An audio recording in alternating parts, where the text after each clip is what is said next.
Hey everyone, happy Friday. I'm Bruce Cole, publisher of Edible San Francisco, and welcome to another episode of 5 Minute Friday.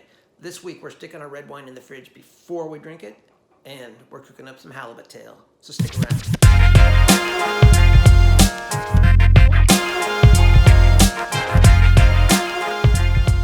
There's been a bit of a heat wave in San Francisco the past couple days, and by that I mean basically the sun's been shining. So when that happens, we're looking for something cool and refreshing to drink, because despite the fact that we complain about the fog all the time, us San Franciscans can't really handle the heat.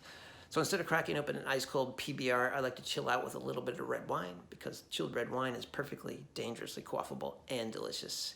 In this case, I've got a Gamay Noir from Oregon that's been in the fridge for about 30 minutes. You can see there's a touch of chill on the glass there.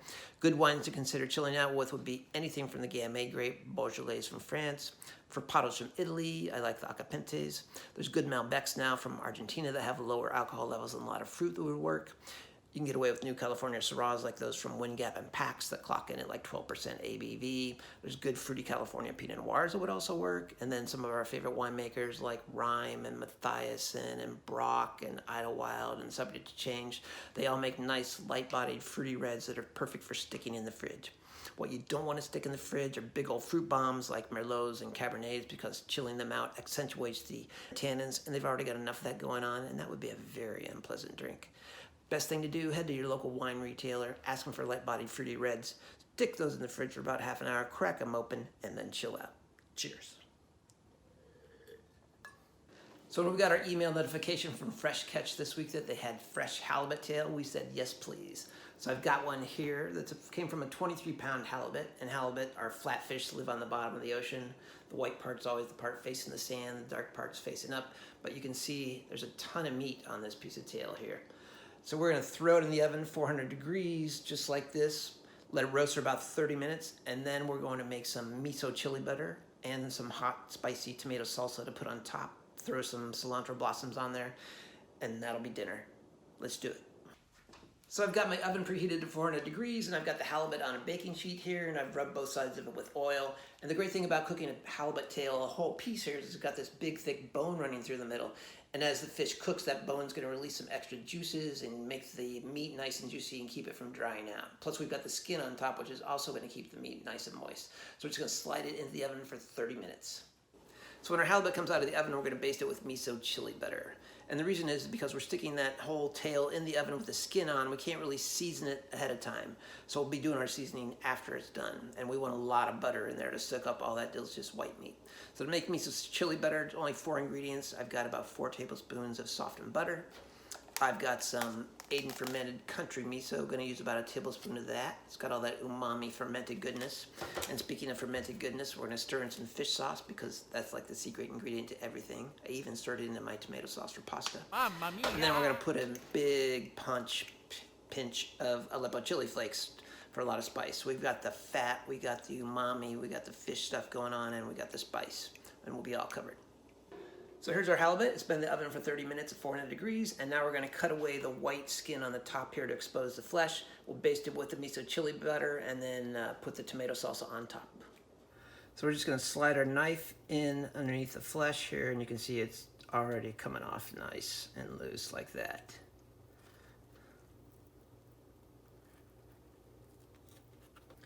So now we're just going to put the miso chili butter on top there. And really, a lot of it's going to melt off, but that's okay. It's going to be a sauce on the bottom of the plate. And by the time we've taken all the meat off the bones, we can spoon some sauce back on top of it again.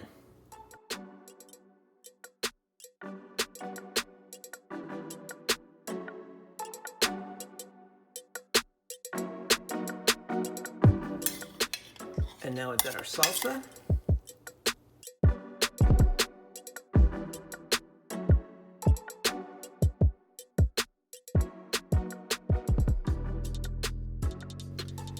And now we're just going to garnish everything with cilantro blossoms.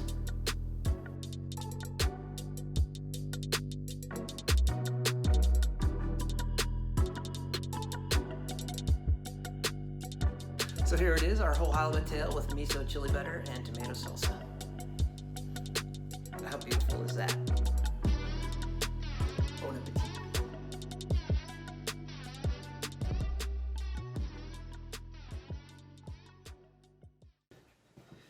So I've got a bottle of Pierre Cardin Côte de Brouilly. You can tell I'm a native French speaker.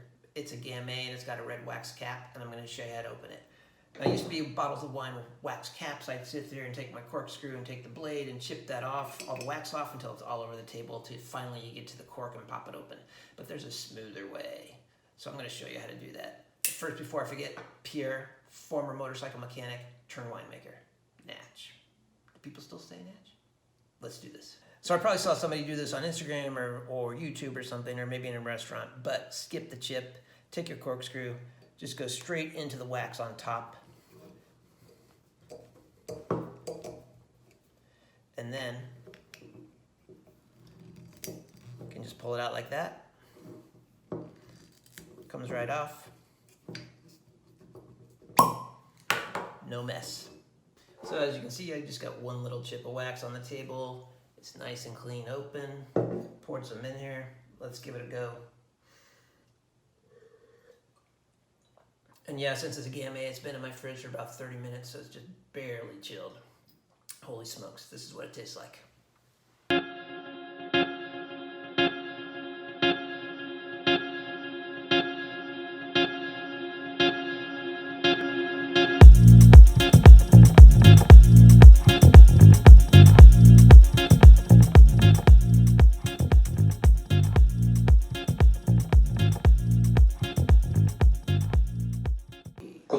Côte de Brouilly. Côte de Brouilly.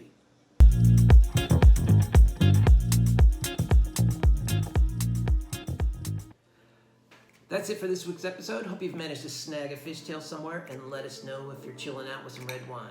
Until next time, peace out. Beaujolais Village. Beaujolais Village. Beaujolais